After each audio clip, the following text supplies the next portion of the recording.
What is going on, guys? Welcome back to the channel. Today we are embarking on the PC Tech Hustle routes once again on a hunt for a $400 gaming PC. Can it happen here in the beginning of 2024? That all remains to be seen, so let's find out.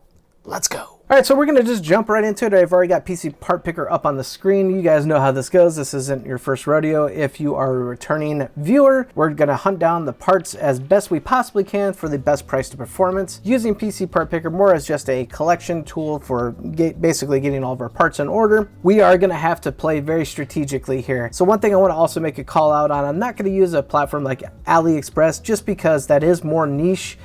Yes, you can build a very budget gaming PC, probably for well under $400 using AliExpress, but there is a lot of risk involved with AliExpress, mainly because I believe they're just one-off sales. You might be able to make returns, but if you're shipping to say the United States, in my case, you're talking about if you have to make a return on something that didn't end up being what it was, you probably got a month-long process with that. And also I want to target what is more reproducible to my audience. So taken to eBay, taken to online marketplaces like Amazon, Newegg, B&H, all that stuff, because that is more mainstream. If you would like to use AliExpress, because I know you can definitely get some cheap parts there. I know some tech YouTubers use it as well, but however, I really just think it's very niche use case. It's not real reproducible. What I'm trying to target is something good for you guys. Anywho, let's jump into CPU, and we are gonna have to stay very cheap.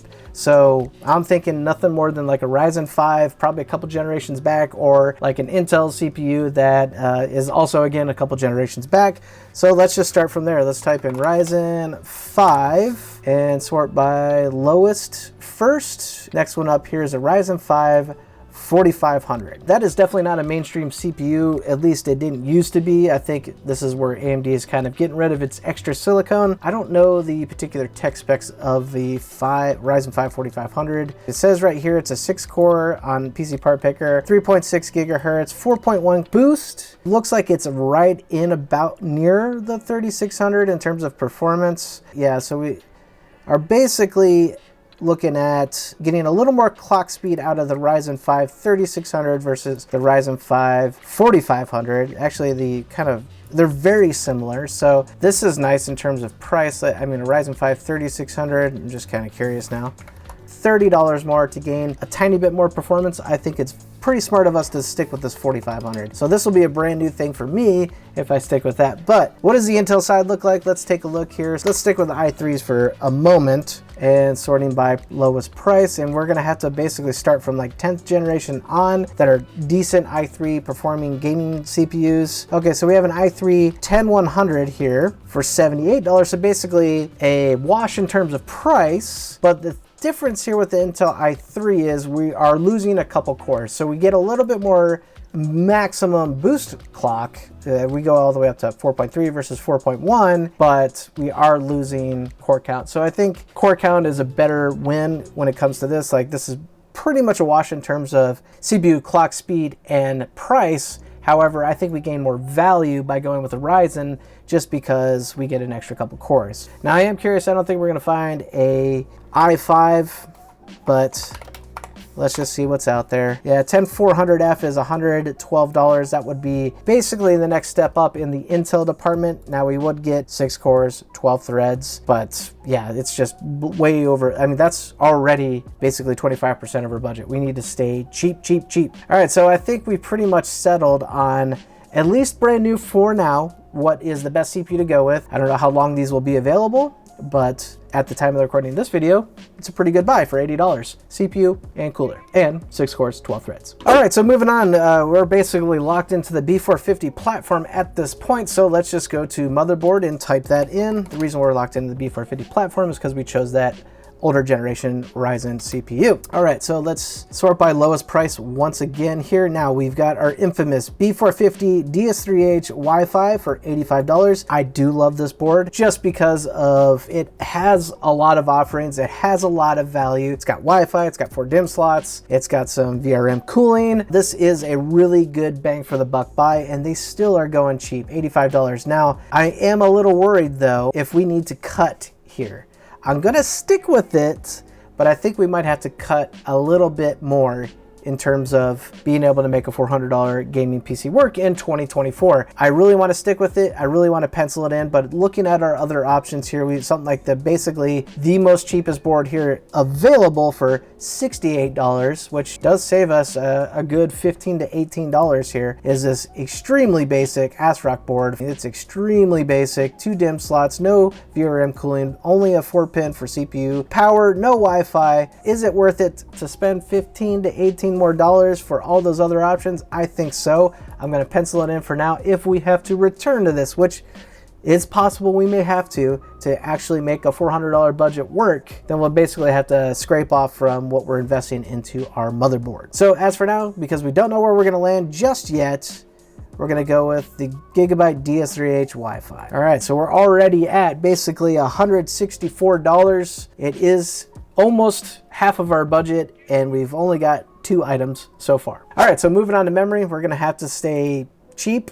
And the good thing about that is memory has been cheap for the better part of, I'd say, 18 months or plus. So I'm not real worried here, but let's see what we can get. All right, so Silicon Power. I've used these before, 3200. This isn't a bad set of RAM. It's very cheap, but that's what we're after. And this may be where we can get a win, where we can get a part very, very cheap. That way we don't have to worry about it. Cast latency 16. This will work really well with Ryzen. We're talking $34 total dollars. I really can't afford to go much more on RAM. Lexar Hades. This is interesting. I've never used this RAM before. What the heck, you know? I mean, all the memory is basically made by the same manufacturers anyway. It's just whatever third-party brand stamps their name on it, basically, is what it all comes down to. But it looks pretty slick. No RGB. We're not really going to probably have any RGB in a $400 PC like this. I figure, what the heck? Let's spend $3 more and get 3600 megahertz. So I'm going to do that. All right, so on with storage, and there is no question that we got to stay as cheap as possible. So a 1 terabyte drive, even though I would definitely recommend that,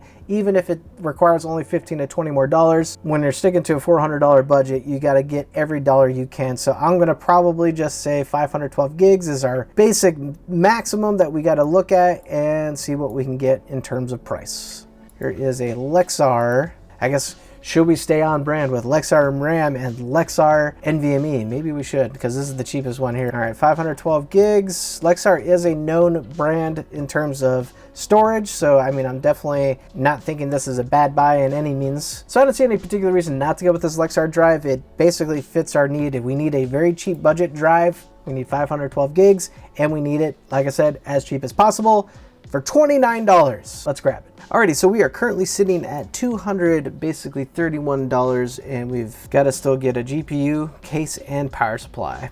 I think it's doable, but we're gonna have to do some serious hunting here. So let's jump into video card next. We're not going to be able to find a brand new video card for like the $80 to $100 mark. That just doesn't exist in the current markets. We're gonna have to take to used, and eBay is a definitely very good option to start looking for it. All right, so I'll start high and end up probably quite a bit low, but what I'm looking for is, like I said, a card for about $100. So I want to look at something like an RTX like 2060, 2070 to try to stay as relevant as possible. We're definitely gonna have to go back generations. We're not gonna be doing a 30 series card. We're not gonna be doing a 6000 series AMD card. We're gonna have to go back a couple generations to make this work. So let's start with an RTX 2070.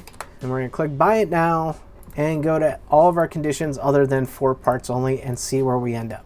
All right, so getting to the first possible desktop, 2070, and we've got it for $175. I mean, I'm not even gonna look any further. They just keep going up from there. And then this simply probably is just an availability thing. Yeah, I would think that these would go cheaper just because of the age, but they're holding value. As we always say in my videos, especially the parts hunt videos, the NVIDIA tax, they hold value. Let's just take it down to 2060. Let's see if there's anything better here. We are looking somewhat better, but not that great. We're looking maybe $20, $30 less for an RTX 2060. Now we're going down to 6 gigabyte cards. Maybe if we're looking to build like a $500 PC, we might look at that, but we need something cheaper because we have some serious parts that I'm a little afraid, especially with power supply, and what that's going to cost us just to get the PC to run.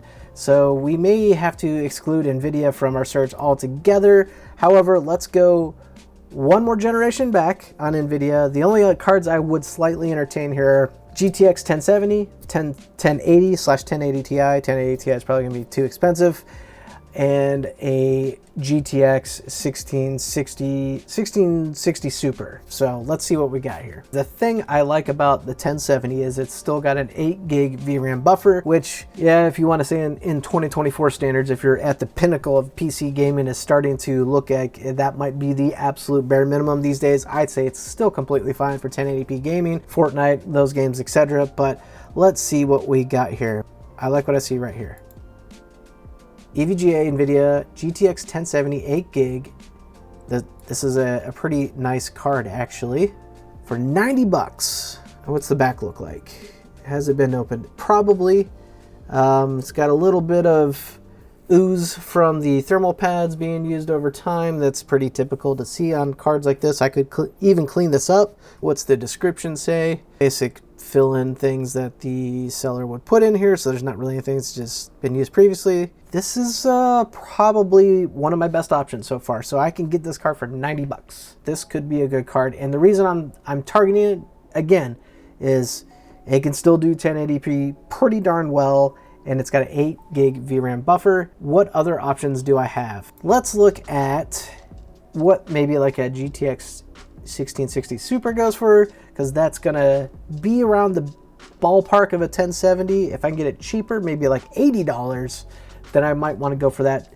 It does have a lower VRAM buffer, which we would be limiting ourselves on just a little bit more, but I'm just curious. All right, so here we have the 1660 Supers. I believe the TIs, they do perform a little bit better than the Supers. I'm willing to bet they're going to go for a little bit more money. That remains to be seen. Looks like these 1660 Supers, this OEM one, this is crazy. Why would someone be charging $130 for an OEM? Yeah, this is such a ripoff. I would only charge like 60 bucks, maybe 80 at the most. The better value definitely is in the much nicer card that we were looking at earlier, being this GTX 1070. So I think from an NVIDIA standpoint, I've got it where I think I can basically get the best, which is a 1070 for $90. Now, let's take a look at the AMD side of the house, because we haven't even looked at it yet, to see if we can get anything better, or maybe if it performs slightly less but saves us some money, because we definitely need that money, and see what we can do here. All right, so then we're gonna plug in, trying to think what we can do. 5700 XT, I guess we can start high with. There's no way we're gonna find a $90 5700 XT, but you know, it's possible. Let's take a look. And yeah, the cheapest one is at like 150 bucks. So we don't need to be digging too deep here. Although these are great cards for the price. I would recommend it for a budget build, but we need cheaper because we're trying to hit that $400 mark. So back to the drawing board we go. 5000 series cards may be completely out of it for us in the AMD department. Definitely can't go 6,000 to 7,000.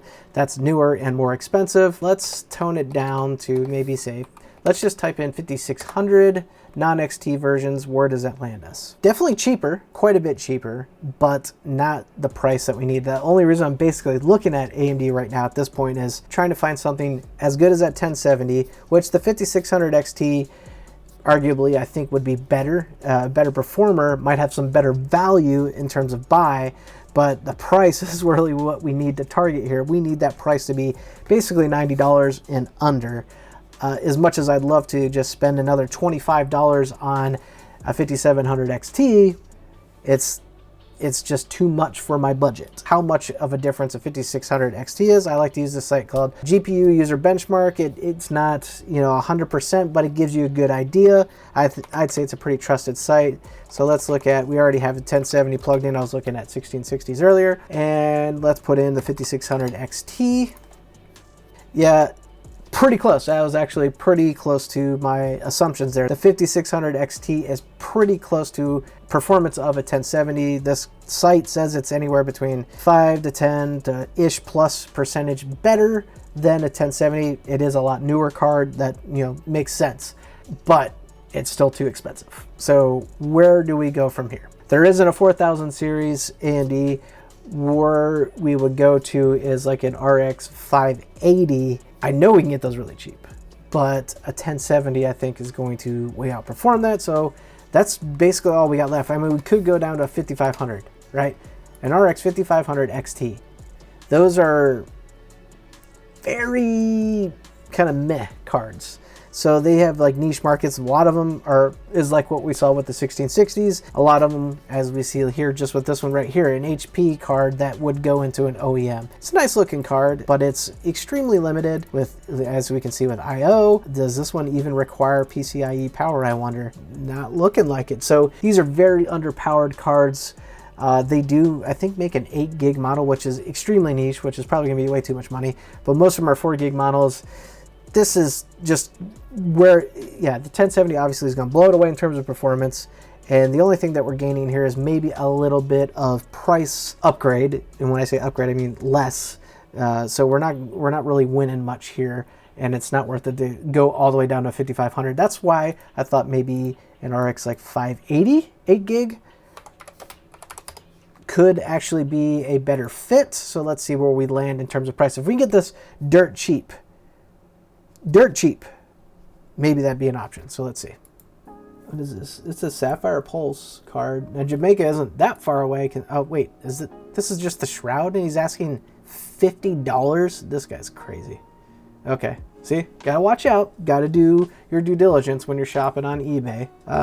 This one looks like one of these Chinese brand RX 580s. If I were to guess, this is one of these underperforming RX 580s. Yeah, I don't even know what this is, but I don't really trust it. All right, let's find one. Okay, here's a Sapphire Pulse for $64. These are heavily known to be mining cards back in the day. I'm just looking at the heatsink. Looks clean. This card looks very clean, actually.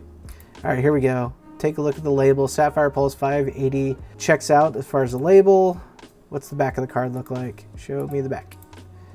All right, so it has been opened. There's small risk factors. I wouldn't say there are things to be worried about. The card itself looks, oh, wait, here we go. Oh, I was saying it looked clean.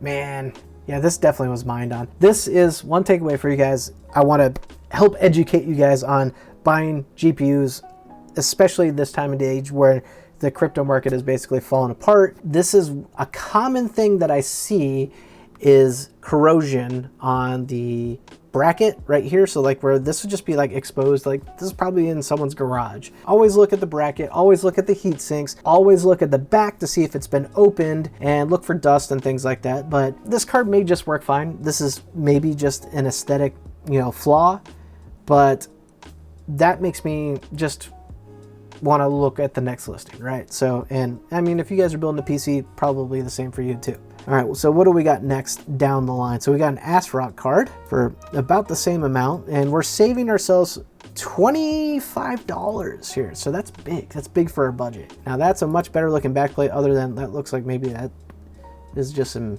adhesive smudge or something that we can take off. Looking good here on the side. This is a pretty basic card. Has not been opened, so all the things I was pointing out to you guys previously.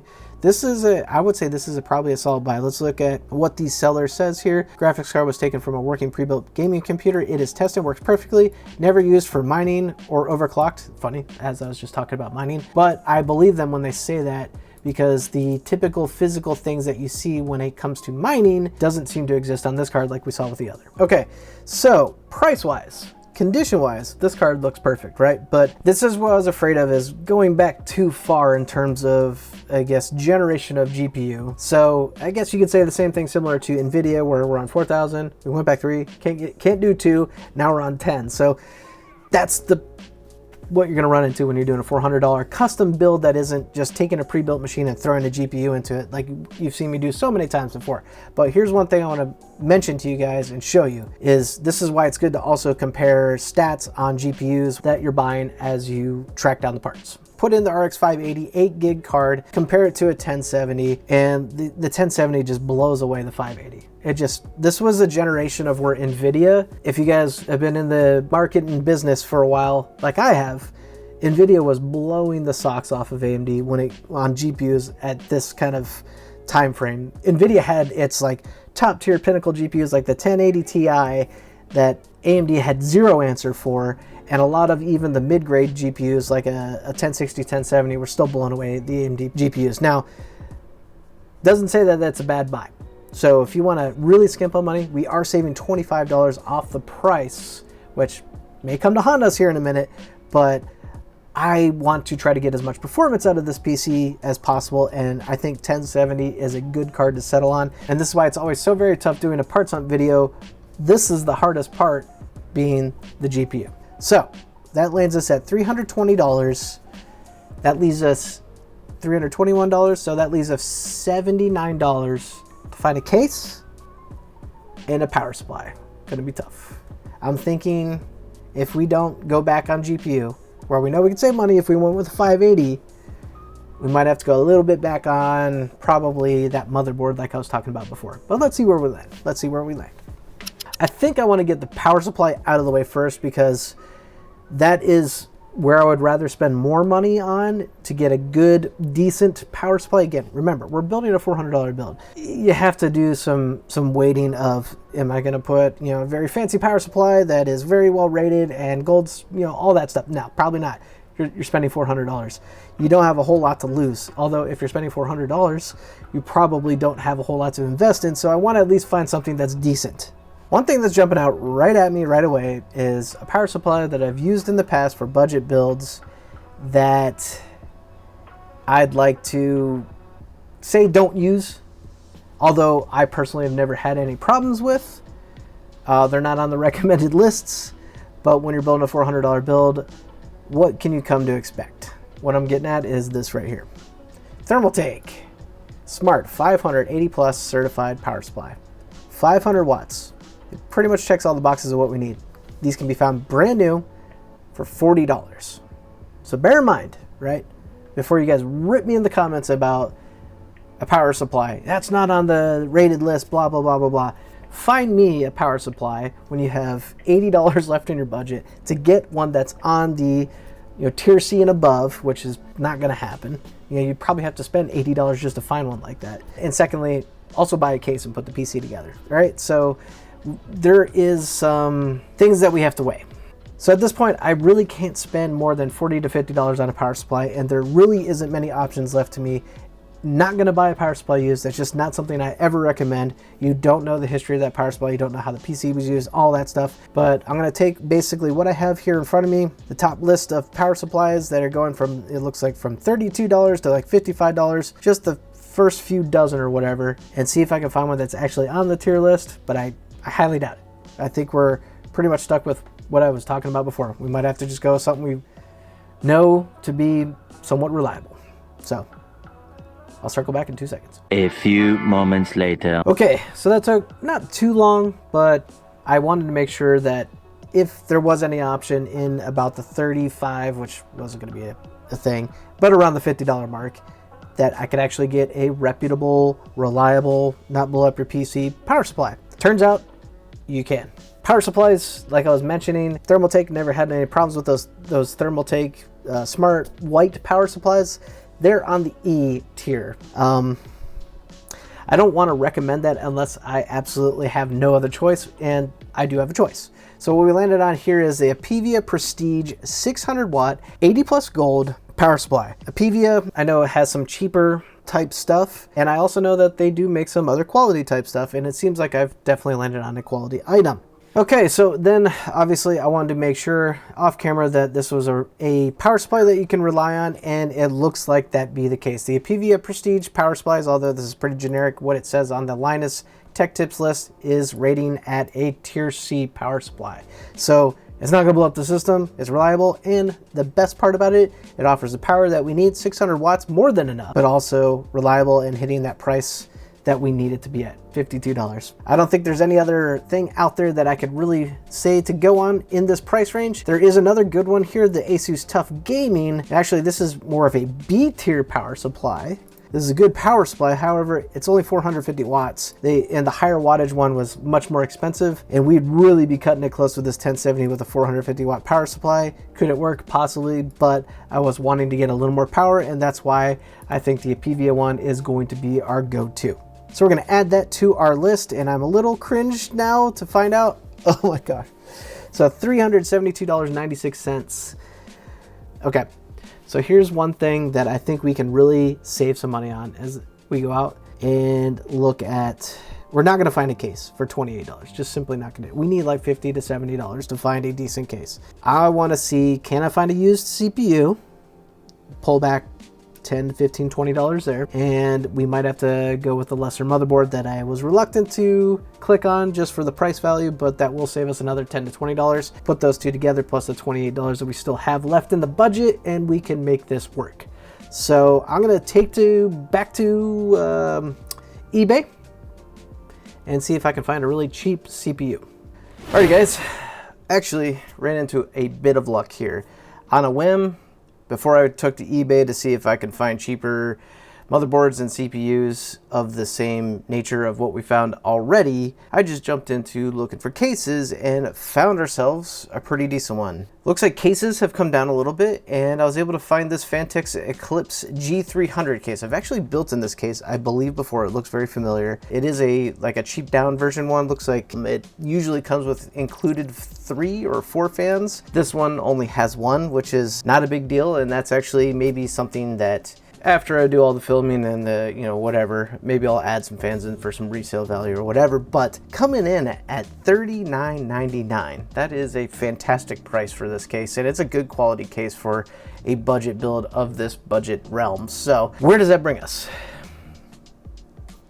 $403.96. Technically, yes, we are over budget by $4. If I were to stay 1000% true to you guys and say, hey, make sure this does not exceed $400 at all, we can go back to that memory and switch it back to that silicon power memory that we saw that was a few dollars cheaper, and we can make the budget 1000% hit $400. But I mean, that's nitpicky, right? $404, that's a $400 build, right? That is sticking with the AMD processor, which we thought we might have had to get rid of or find something different. And I wanted to also take a look at Intel to see if it was going to work better as well. And we're close, actually. So this is kind of a wash. And this is also, I guess, a 2-part build here. So you can either go AMD or you can go Intel. So the things here that we're missing with the Intel build is obviously we can make it work. So I've got a 10100F here. Now the problem here is on PC Part Picker, it's going to be looking for new current market stuff. There isn't any B460 motherboards like for sale at all. PC Part Picker, the only one that actually has a price is the most expensive one for $300, which is just a pure indication that there isn't any of this stuff available. This is kind of where I've talked about these things before in part hunts. AMD stuff was very, very mainstream over the last several years now at this point. And Intel, at least on the budget side, and Intel basically does not have that part availability to build budget builds or as easily, right? Especially if you're targeting $400, but as easily. So I'd have to take to eBay, which I did, and I found the cheapest motherboard I could possibly find on eBay for a B460 motherboard. I'm not gonna go H410, that's just very, very, very basic stuff, but the cheapest ones are coming in, as we can see, around the $80 mark. So yeah, so after seeing that I can build an AMD build and actually hit my target budget mark, we'd be struggling here with Intel. Plus we're losing a couple cores if we went with a i3 versus the Ryzen 5 that we found. We're kind of limiting ourselves in terms of performance, and we're also possibly having to go really cheap on some things just to make it work, like an H410 board, or maybe make some really weird sacrifices to actually make this work. So guys, I think that pretty much sums it up. We've got a $400 build settled. We're going with AMD once again, which isn't a bad thing, but we hit the target mark of $400. I think we got a pretty decent system that we can actually build upon. And I went back and looked at my old $400 build prior to last year, but when I put together in what I called my Yes You Can series, where it was really hard to find stuff, and this PC is just going to blow that one away. So stay tuned. We've got a live stream coming up next. I'm going to get all these parts on order before their prices change, because everything is always volatile. Looks like we're still in the $400 budget range though. Once we get that built up in a live stream, we'll get it benchmarked in a final video and see how this $400 PC can do in 2024. Thanks for tuning into this one though, guys. I appreciate your time, and I will catch you in the next one.